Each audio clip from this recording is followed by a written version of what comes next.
need to make an apology to Brian from last week's Tinfoil Tuesday. I rudely ended the video before he even got to his explanation of what causes the Mandela effect. Now, we found out exactly what it was, but that's as far as we went last week. So it's only fair that we look at the entirety of the nonsense before we can properly call it nonsense, isn't it?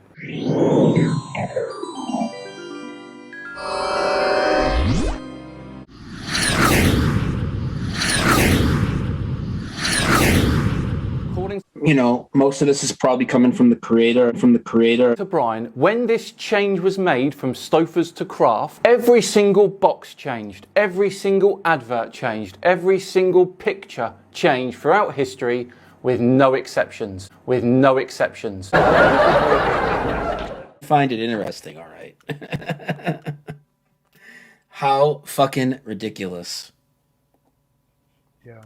And it's just like the news now, where they won't actually give you sources. A lot of times they'll just say people who were involved or senior witnesses, or just they have this strange, like, nobody really.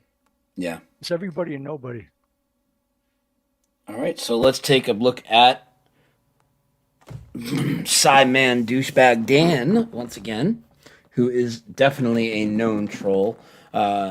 He goes after lots of different quote-unquote conspiracies. He definitely has his focus on going after flat earthers, but he has a show every Tuesday that he puts up called Tinfoil Tuesday or something, where he often will go after me for the Mandela effect. I think he's made about 5 videos on me.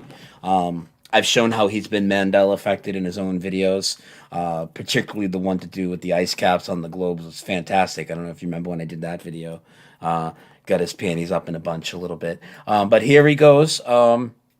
He promised everybody he was going to do a video on Texas Quantum Danny this week, but he changed his mind and decided to do one on me again. So let's have a look at this, how ridiculous it is.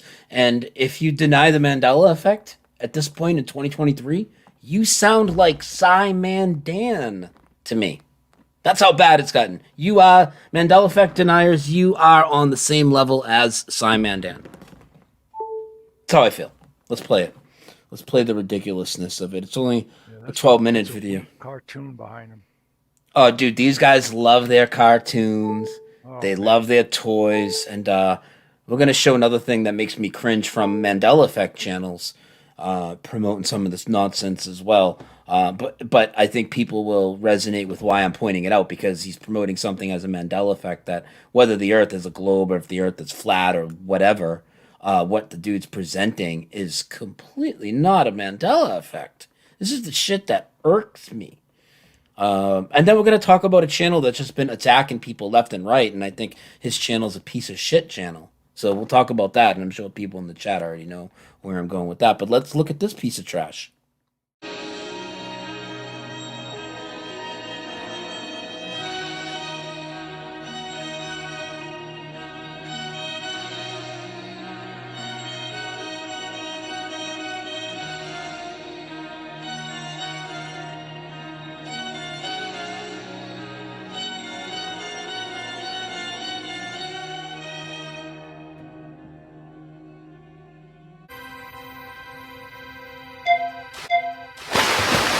This is a Pinguinati production.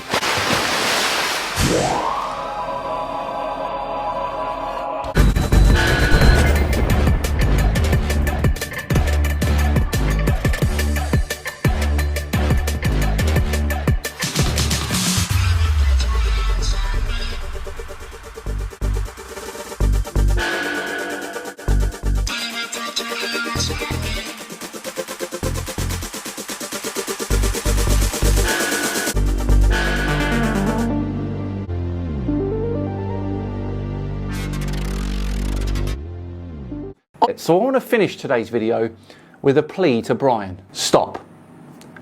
Just stop. Find another hobby, spend time with your family, do something else instead.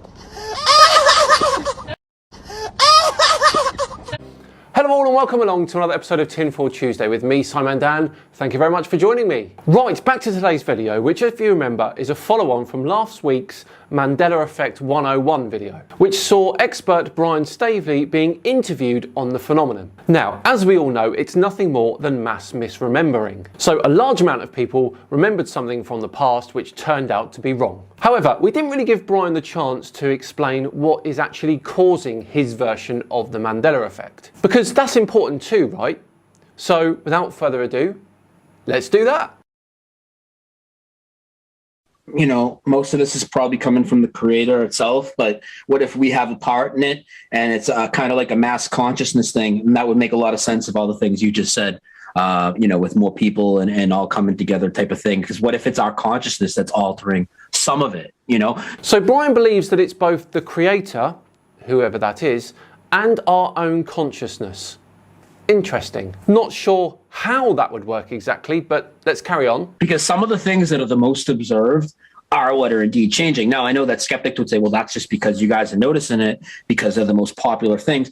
No, because after we already have eyes on these, like you brought up the Wizard of Oz, right? And the Scarecrow's gun. Perfect example.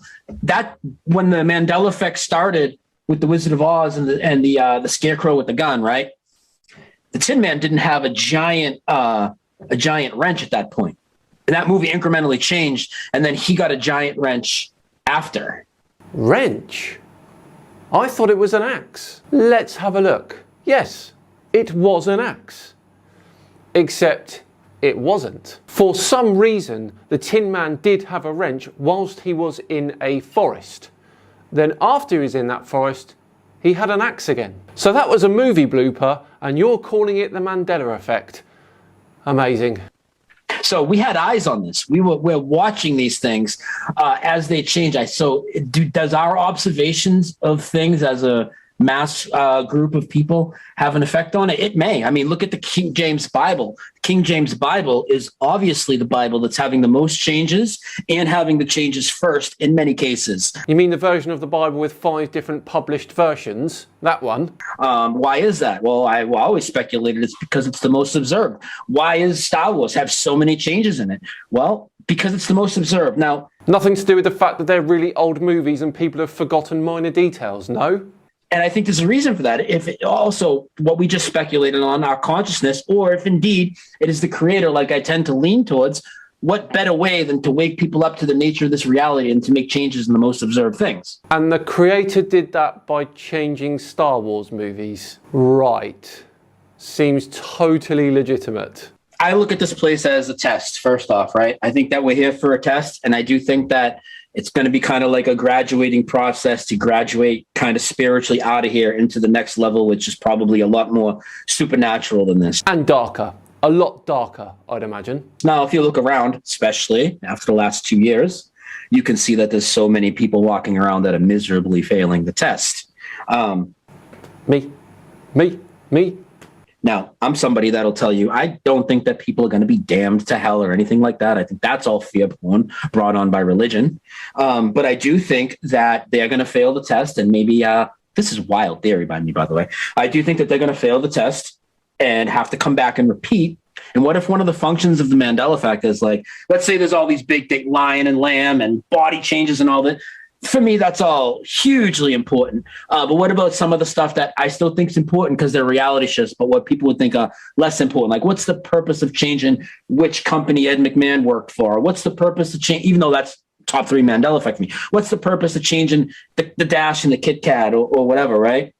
Well, what if when these people repeat, right, they're in a different vessel, but their soul is here, and if things aren't tinkered with enough, what if they start to have a deja vu of their past life or something? Oh, I see what you're saying, Brian. People come back or are reincarnated and they change the dash in the Kit Kat and change some brand names in the hope that those reincarnated people didn't notice that everything else in the world, like cities and buildings and their families, were exactly the same as they were before. Cool.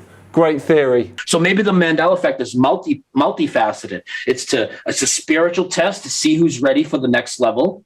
It's also a complete rewriting of this reality for when people come back. Please. Could be that. Or, and stay with me here, it really is just a mass misremembering. Occam's razor says so, I think. Well, I think whoever created this place, whether people want to call it God or whatever their, faith has them name, whatever the creative force is that created the earth, I believe, my take is God created the green earth that we walk on, nature. He gave us everything plentiful that we need, even though we've been tricked to think that this is scarce and that is scarce and there's no land and, all these lies that they give us to mentally enslave us. But I believe that the devil basically, or the bad side, or the opposing force, came in with all the physical matrix, all the deception and everything on top of that. That pesky devil. He gets a bad rep, doesn't he, the devil? And I think that God is supernaturally altering a lot of this. And he's actually, a lot of the things that have changed seem to be exposing a lot of the fraud as well. Like all these agencies involved with the current PSYOP have their names Mandela affected. This changes in 9/11. This changes in that thing in Connecticut. This changes within NASA. I mean, this changes in a lot of things that are lies that are being pointed out. So make it simple. People want to say God and devil, and I don't know if those are real things or whatnot, but I think there has to be some sort of good force that created us, created Earth, gave us life. I think for the most part, that is what's causing the Mandela effect, and probably we have some input into that with our consciousness. Brian has really delved into this, hasn't he? He's thought about it for a long time. You can't doubt his commitment on it, can you? Now, I do think that the other side wants to do everything they can to make you not see this. So, of course, we see all the disinformation in the media and all that, and everybody trying to poo-poo this. Unfortunately, a lot of the so-called, truth movement and whatnot, a lot of them have turned a blind eye to this, and they believe the stuff that science says, or they believe that, reality can't change. We must just be misremembering. And that's what really frustrates me because, like some of the topics we talked about in the beginning that maybe we'll get to, what I've learned is to not trust what I'm told, trust what I've observed. Can you observe the ionic bonds in sodium chloride, Brian? Or do you trust the label on the container when it says salt on it? Can you observe the bacteria on the food that may make you sick? Or do you trust the doctor when they say that you have food poisoning? My point is, sometimes you just have to trust those that have studied more than you about a particular thing. Those that have given their entire adult lives to find out more about the world we live in. Trust what I've experienced, right? Trust my senses. Well, my memory is a big part of that, as well as my anchor memories and all these things. I'm not throwing that out because science says we're misremembering on a mass scale. It's completely ridiculous. Studies have shown that humans forget 50% of information within an hour of learning it. Within 24 hours, that goes up to 70% of information. Our memories are not good, Brian. Well, there we go. I think we have done that one enough for now, haven't we? I just think it was only fair we gave Brian the chance to explain exactly what the Mandela effect is and what is causing it in his opinion. So we'll leave Brian there to his poor memories and his theories, and we'll say we're done and dusted for another Tinfoil Tuesday. Thanks so much for... I came across something that was so good, I simply had to have a look at it. Someone actually explaining exactly what the Mandela effect is. And I don't mean the definition I use, I mean the shifting realities definition. Get ready for an education. Sort of. Maybe. Probably not.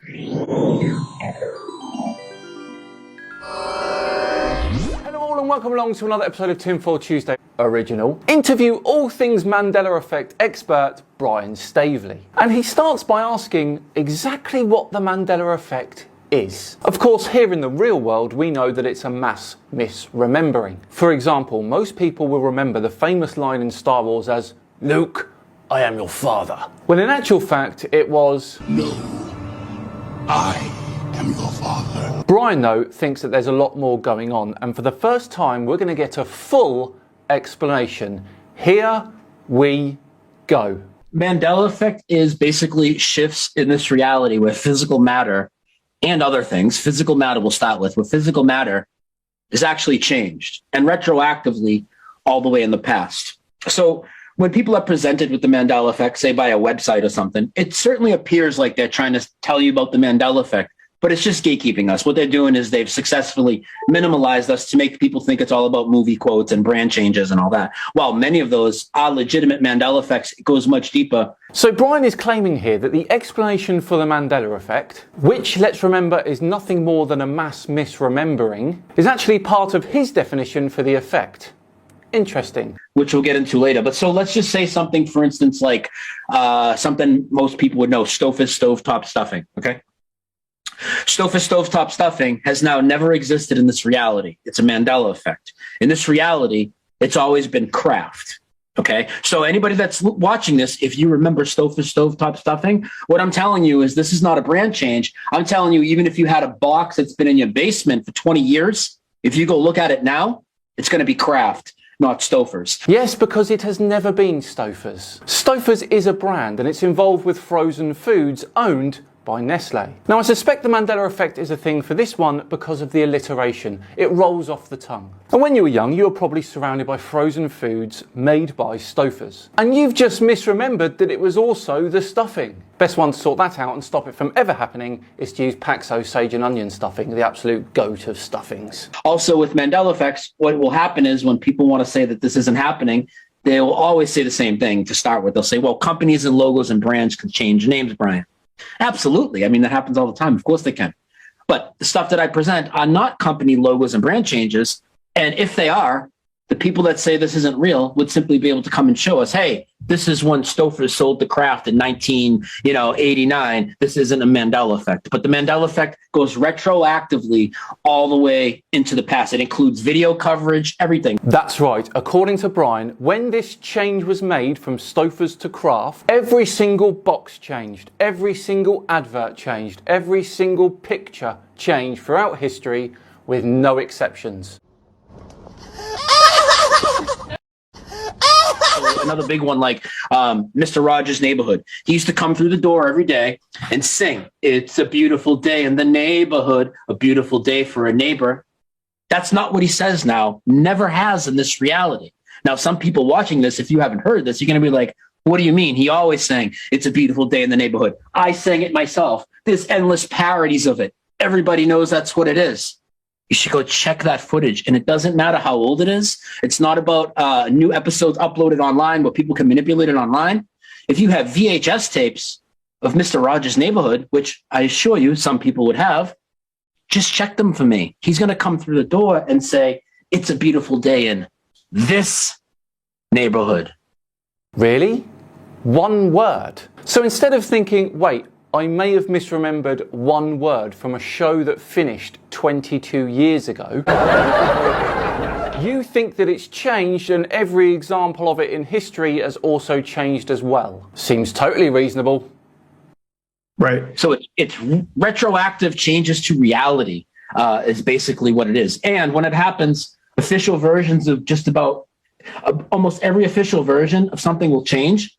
Like, let's just say I give you a song change. Like, here's one. Jewel, "Who Will Save Your Soul?" Who will save your soul?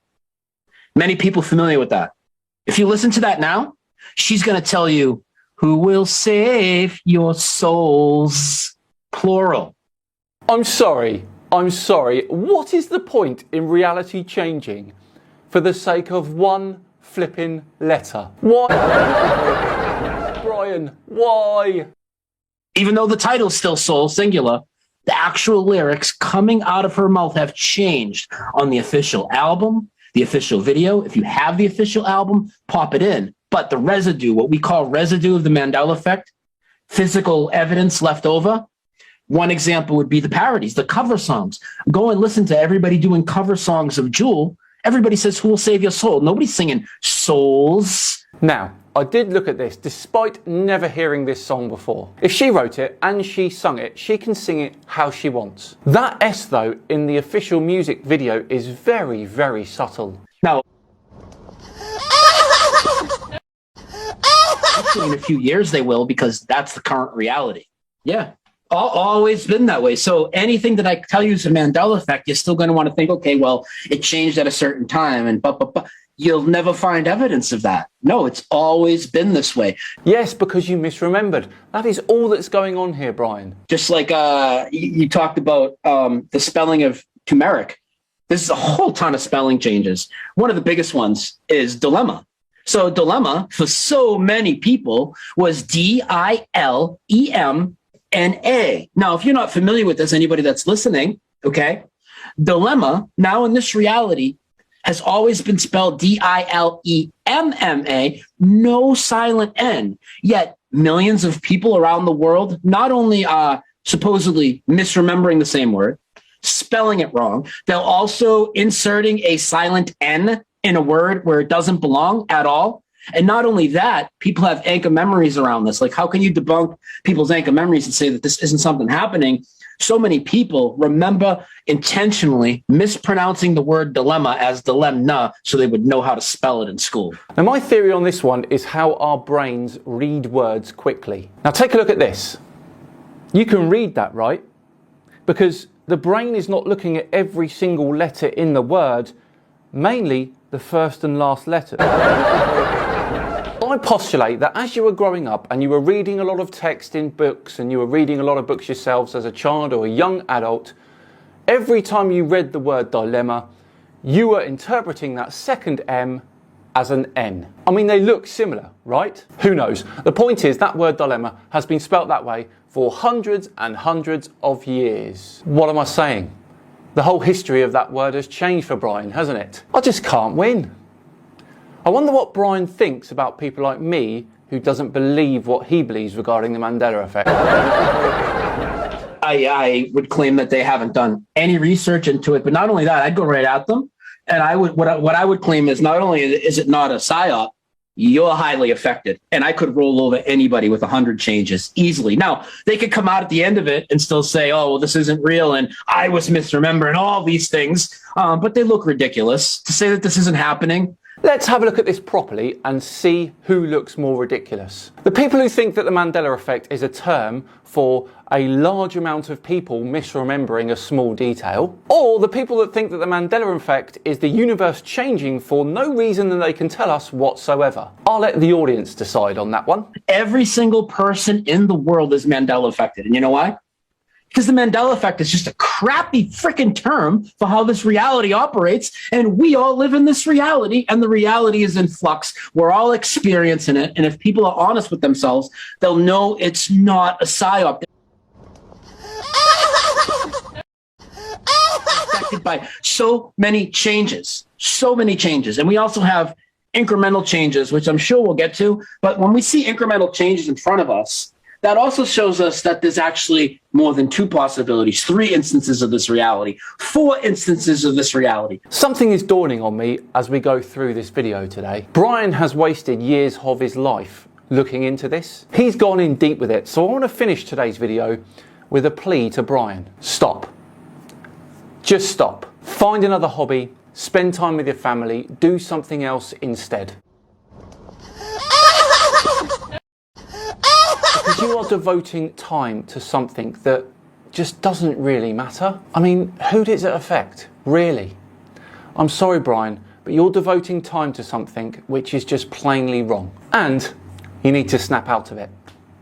Well, there we go. What a somber end to the video that was. Don't worry though, I'll cheer you up on Friday with another Flat Earth classic. So, all that's left for me to say is that we are all done and dusted for another video, another Tinfoil Tuesday.